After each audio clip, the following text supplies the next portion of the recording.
पहले बोले थे लड़का लोग, ठीक है।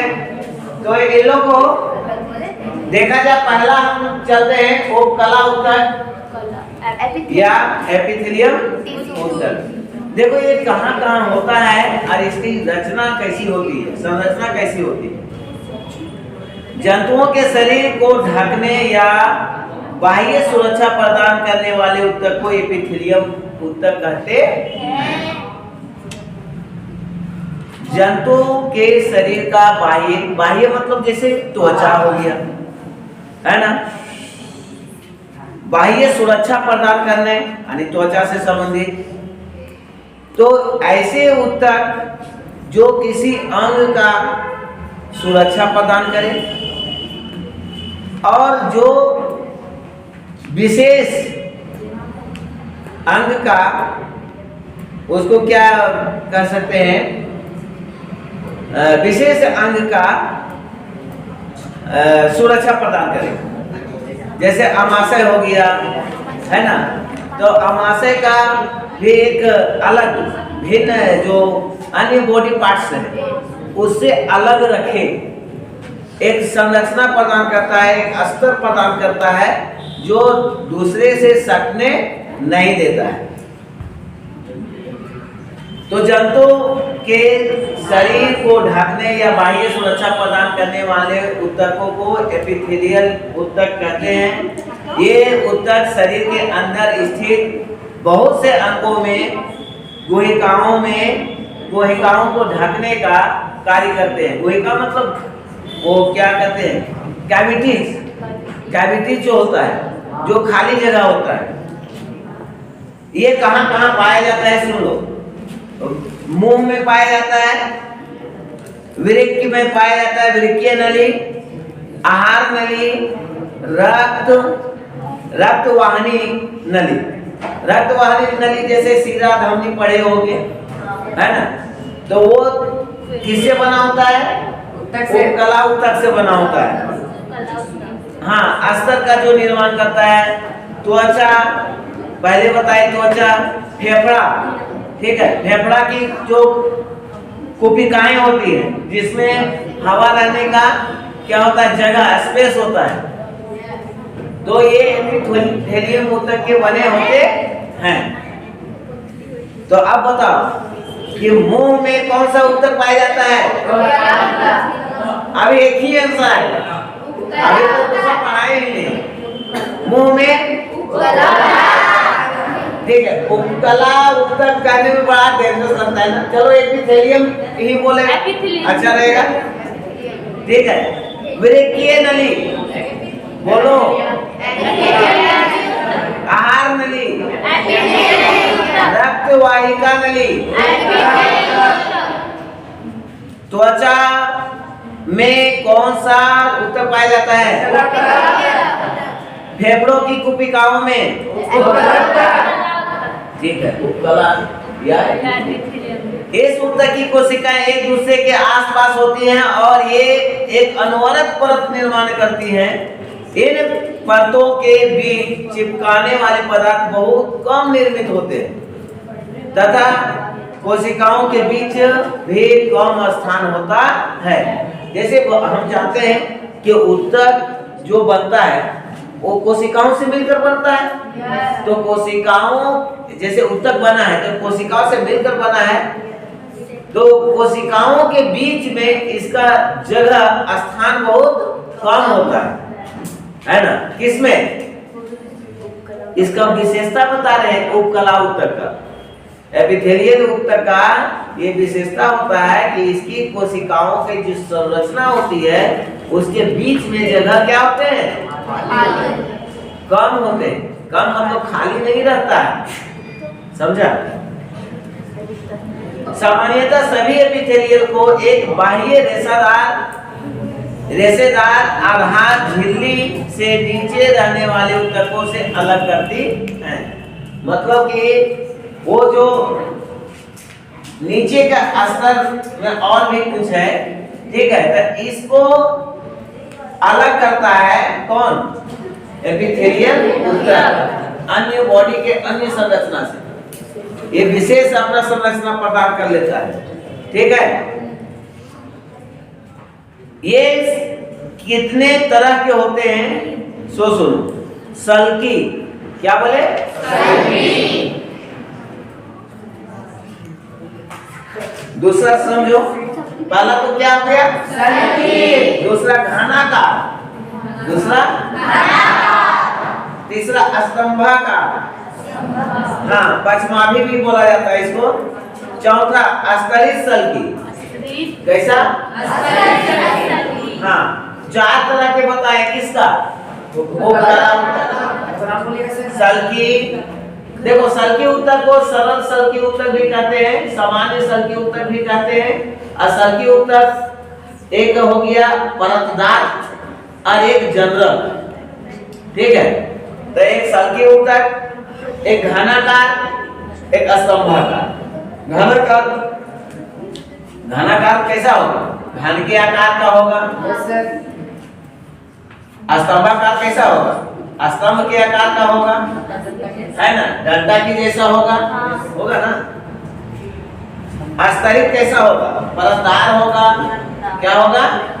परतदार होगा, एक दूसरे से सटा सटा होगा, परतदार। इसमें लंबा लंबा सर रहेगा, किसमें? स्तंभाकार में। स्तंभ मतलब समझते हो? पिलर। तो पिलर कैसा रहता है? गोलाकार, चौकुटाकार, लेकिन खड़ा रहता है, सोया हुआ नहीं रहता। यहाँ नली तथा मुंह का स्तर शरीर का रक्षात्मक कवच अर्थात त्वचा इन्हीं एपिथेलियम ऊतक से बने होते हैं। ये पहले बता दी। यहार नली है ना, थोड़ा सा बना ही देते हैं।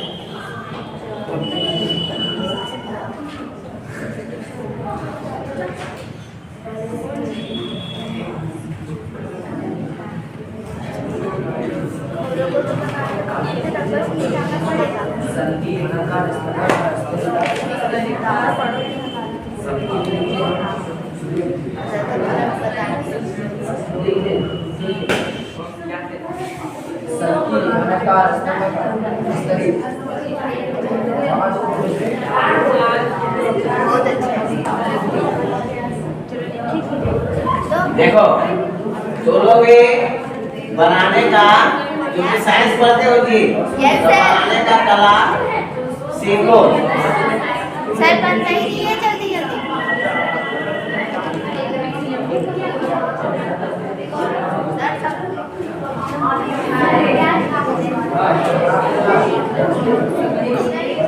सुनो रे, बहुत जल्दी एक दूसरे से बात करने लगता है। ये क्या है बताओ? ग्लास नली, ठीक है। किससे बना होगा? अभी तो बताए ना, आंसर क्या आएगा?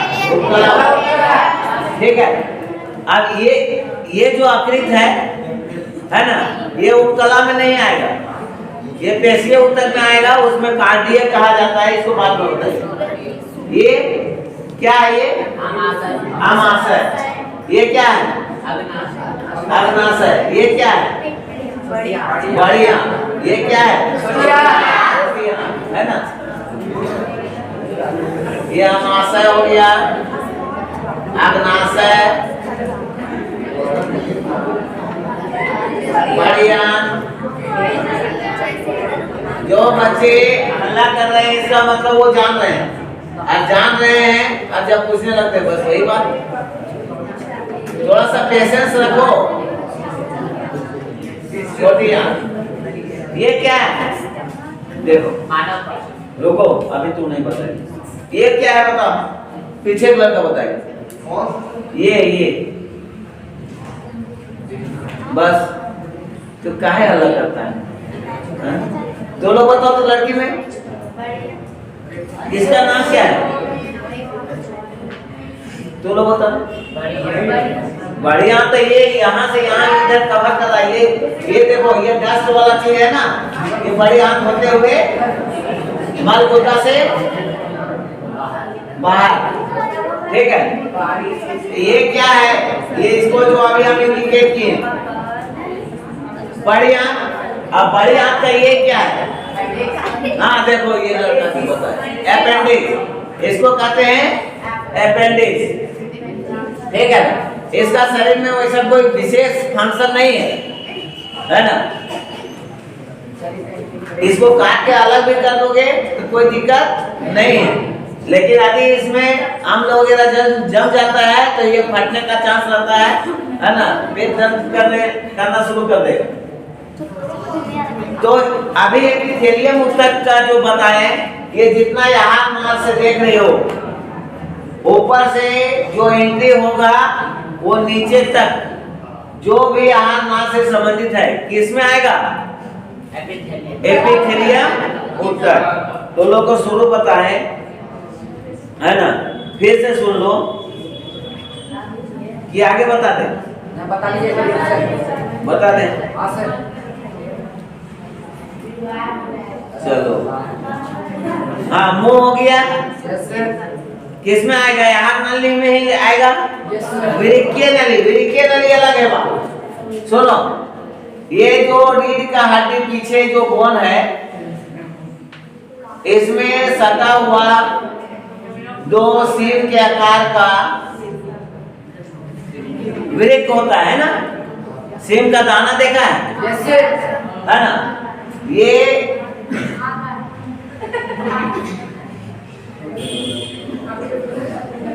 और यहाँ एक टैंक में पानी है, तो वेस्ट पानी एकत्रित होते जाता है, ठीक है। तो ये पानी का जो फिल्ट्रेशन करता है वो कौन करता है? किडनी, उसी को कहते हैं वृक्क। तो वृक्क का संरचना में भी किसका भूमिका होता है? कौन सा टिश्यू? आहार नली को बता ही दिए। रक्त वाहिनी नली, उसमें क्या बताएं? सीरा हो गया, धमनी हो गया, उसमें किसमें आएगा? फिर त्वचा हो गया, फेफड़ा की कोशिका है ना, जो ये अस्थि पंजर है जो चेस्ट में, उसके नीचे जो फेफड़ा है ना, वो किसका बना होता है? पूछता है, ठीक है, कि इसकी संरचना में किसकी भूमिका होती है। चलो, तो कला ऊतक कितने प्रकार के हो गया? 4। कौन कौन? हाँ, सल्की मतलब समझ लो रे, अल्लाह ने ये चिमटा रहेगा, ज्यादा उठा हुआ नहीं रहेगा, ठीक। सल्की मतलब सल्क, चिमटा। दूसरा घनाकार, तीसरा सभाकार, चौथा अस्तरित। इसमें बहुत सारे अस्तर मिलेंगे, मतलब परत मिलेगा। यहाँ नली तथा मुख का अस्तर ये हो गया, एपिथेलियम से ऊतक से बनता है। अच्छा, त्वचा के कटने फटने से बचाने के लिए त्वचा की एपिथेलियम कोशिकाओं कई परतों में व्यवस्थित होती हैं ताकि वो कटे फटे नहीं। जो चमड़े की जो मजबूती होती है ना, स्किन की, वो एपिथेलियम ऊतक के कारण होता है। उसमें इतना परत रहता है, जो डॉक्टर ऑपरेशन करता है ना, वो त्वचा के किसी भाग को ब्लेड से काटता है तो पता चलेगा एक पतला सा पहले चला है, ठीक। उसको हटाएगा तो उसके बाद फिर एक बार चलाएगा, उसके नीचे वाला फाड़ेगा, फिर उसके नीचे वाला फाड़ेगा। जो ऑपरेशन होता है, खास करके पेट का ऑपरेशन, तो ऐसा नहीं कि एक ही बार में घुसाया ब्लेड रद है ना, पता चलेगा बहुत ये हो गया।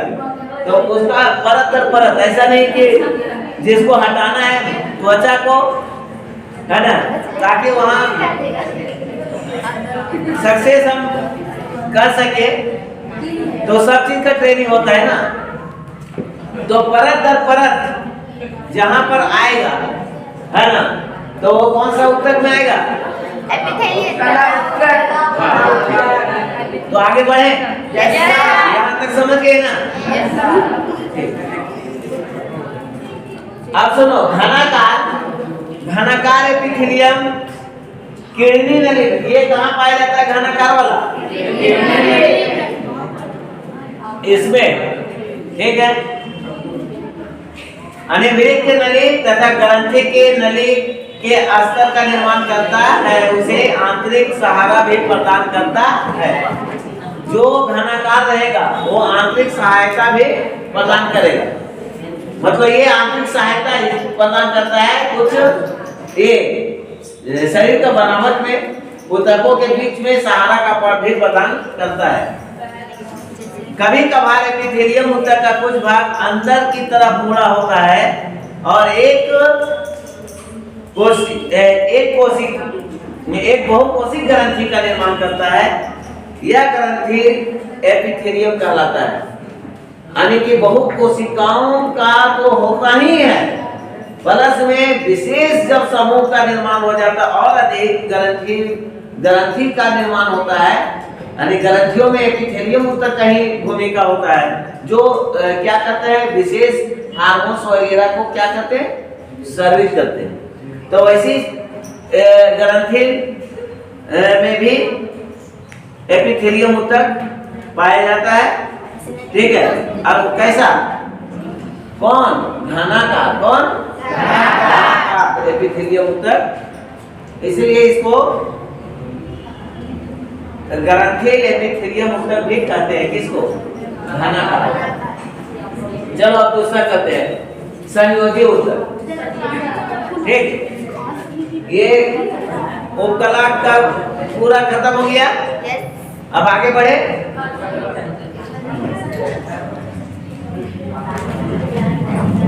सुनते जाओ। हाँ, संयोजी ऊतक रक्त एक क्या है? संयोजी ऊतक। रक्त संयोजी ऊतकों का एक प्रकार है। रक्त का सरल आधात्री भाग प्लाज्मा कहलाता है। जो सरल आधात्री भाग होता है, जो धंसा होता है रक्त में, वो प्लाज्मा कहलाता है। इसमें आरबीसी, डब्ल्यूबीसी तथा प्लेटलेट सम्मिलित होते हैं। किसमें? संयोजी ऊतक मतलब रक्त है ना। रक्त भी एक संयोजी ऊतक ही, हड्डी भी एक संयोजी ऊतक ही, जिसको अस्थि ऊतक कहेंगे, है ना। अस्थि ऊतक के अंतर्गत में भी उपास्थि ऊतक होता है।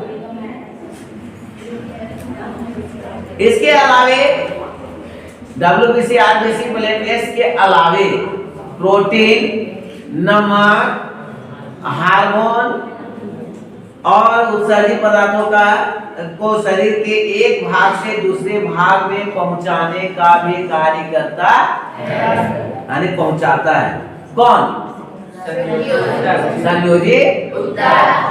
संयोजी ऊतक में कौन सा, उसको बोलना पड़ेगा, रक्त। क्या होगा? अच्छा, एक कोशिका तो पढ़ा चुके हैं, यहाँ से एक क्वेश्चन करते हैं। रक्त में लाइसोसोम पाया जाता है?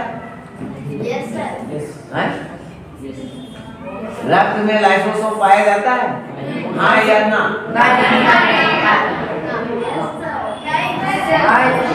नहीं पाया जाएगा। क्यों? क्योंकि वो जान रहे हैं कि वो लाइसोसोम जिधर जाएगा उधर तो कोशिकाओं का सर्वनाश करेगा। उसके पास वो हाइड्रोलाइटिक अम्ल पाया जाता है। तो वो हाइड्रोलाइटिक अम्ल तुम्हारे खून में नहीं पाया जाएगा। यदि वो पाया जाएगा तो खून का क्या काम है जी? पूरा शरीर में प्रसार होते रहना, वो भी स्पीड से, गति से। तो जिधर जिधर जाएगा उधर तो मर ले जाएगा। तो भगवान उसको कह दिया है कि इसको ये वो क्षमता मत दो, है ना। हाइड्रोलाइटिक अम्ल इसको नहीं देना है, नहीं तो इसका काम है कि शरीर के पैर से लेकर सिर तक घूमते रहना और खाद्य पदार्थ, पौष्टिक तत्वों को सभी अंगों में पहुंचाते रहना। तो आदि इसमें दे दिए हाइड्रोलाइटिक अम्ल, तो अन्य कोशिकाओं का क्या होगा? सर्वनाश हो जाएगा। इसीलिए लाइसोसोम नहीं रहता। एक इम्पोर्टेंट चीज सीखिए, आगे अस्थि भी, हाँ रक्त के बारे में सीखे है ना। रक्त कौन सा ऊतक है? अस्थि, अस्थि मतलब हड्डी है ना। तो ये बोन जो होता है, हड्डी जो होता है, वो भी संयोजी ऊतक का उदाहरण है। यह पंजर का निर्माण कर शरीर के आकार प्रदान करती है। अस्थि पंजर, सुनो, अस्थि पंजर नहीं रहेगा तो क्या शरीर का ढांचा मिल पाएगा? मिल पाएगा? नहीं। यदि नाक का यहाँ हड्डी निकला हुआ तड़ा नहीं रहे तो ये कैसा हो जाएगा? फ्लैट है ना, होगा नहीं? तो ये पूरा स्ट्रक्चर जो प्रदान होता है मानव शरीर का या किसी भी जंतु का, वो अस्थि ऊतक से ही प्रदान होता है। हाँ, अरे बात कर रहा है कि अरे ये जानने वाला चीज है, जानने वाला चीज। ये नहीं जानता है कि अस्थि से हड्डी का संरचना प्रदान होता है। जानो बढ़िया से, ये तो सीख गया। रक्त कौन सा ऊतक में आएगा? अस्थि, अस्थि कोशिकाएं कठोर आधारित में धसी हुई होती हैं जो कैल्शियम और फास्फोरस की बनी होती है। किसका? हाँ, कैल्शियम और फास्फोरस। अब सुनो, कैल्शियम और फास्फोरस, कैल्शियम क्या करता है? शरीर को मजबूती प्रदान करता है। कैल्शियम की जिसका कमी होगा वो थोड़ा सा भी गिरेगा पड़ेगा तो उसका हड्डी क्या हो जाएगा? और उसके अंदर जो मज्जा होता है ना, वो सफेद सफेद वाला भाग, अरे गोल हड्डी तो लेना कभी, है ना, और उसको सुरख के देखना, उसमें मज्जा निकले, है ना, होता है कि नहीं? हाँ, देखी है। अच्छा अच्छा, कितना हुआ? अच्छा, संयोजी ऊतक कम से कम खत्म करने दो। कैल्शियम और फास्फोरस का बना होता है। फास्फोरस के, सुनो, फास्फोरस के रहने की वजह से मुर्दा घाट जाती है ना, श्मशान। हाँ, तो उसको हित जब मिलता है गर्मी के दिनों में, रात्रि के समय में, है ना, उस फास्फोरस के कारण वो जलता है ना। और उसी को जो नहीं जानता है इस विज्ञान को, वो कहेगा अरे बुतवा वहां इंतजार करे तो नहीं जाना है ना। तो आदमी क्या हो जाता है? डेरा जाता है ना, जबकि वो बात नहीं। स्नायु नामक, सुनो, स्नायु नामक क्या होता है? पौधे के लचीला एवं मजबूत बनाता है। कौन? हाँ, कांड्रा भी एक अन्य प्रकार का संयोजी ऊतक है। कौन? कांड्रा। ये कांड्रा होता क्या है? सुनो, मांसपेशी जो है ना, मांसपेशी जो है किसी भी हड्डी में, दो हड्डियों के बीच, जैसे एक इधर हड्डी देख रहे हो, एक ये, तो इसके बीच में जो मांस है ना, वो कौन सा ऊतक कहलाएगा? कांड्रा। क्या कहलाएगा? हाँ, नहीं याद होगा तो काड़ा है ना, और उसके बाद भी नहीं याद होगा तो घर उगाड़ लेते, और उसके बाद जो नहीं याद रखेगा वो समझ लो बैल। तो वो जो है कौन सा ऊतक कहलाएगा? ये कांड्रा भी क्या है? संयोजी ऊतक है, जो शरीर के हड्डी से दो हड्डियों यानी कि जोड़ने का काम करता है। हड्डी को मांस से हड्डी को जोड़े हुए रखता है। कांड्रा एक मजबूत तथा सीमित लचीलापन वाला रेशेदार ऊतक है। मतलब रेशेदार, ये रेशेदार ऊतक है ना। जो अस्थि को मांस से क्या किया हुआ रहता है, जोड़े हुए रहता है। बस 1-2 मिनट और। उपास्थि